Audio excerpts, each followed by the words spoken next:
Mahabub Nagar CM సభ నేపథ్యంలో ఈరోజు జర్నలిస్టులను నిర్బంధించి మరీ సభ నిర్వహిస్తున్నారు.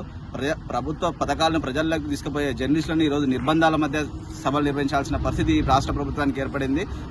గత వారం రోజుల కింద ఎన్టీవీ జర్నలిస్టులను అక్రమ అరెస్టు చేసిన రీతిలో నిరసన తెలిపిన నేపథ్యంలో మళ్ళీ అదే నిరసన తెలుపుతారనే భయంతోన జర్నలిస్టుల గొంతు నొక్కే విధంగా ఈరోజు మన తెలంగాణ రాష్ట్ర ప్రభుత్వం నిర్బంధాల మధ్య భయంతోనే ఈ సభలు నిర్వహించుకుంటుంది. దీన్ని పూర్తిగా టీయూడబ్ల్యూజే ఖండిస్తూ ఉంది.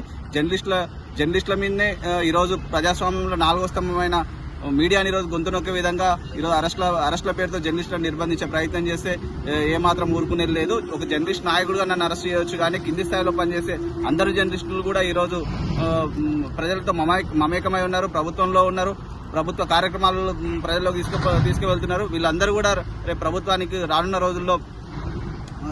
రోజుల్లో ప్రభుత్వానికి ఖచ్చితంగా బుద్ధి చెప్తారని చెప్పేసి టీయూడబ్ల్యూజే గా తెలియజేస్తున్నాను.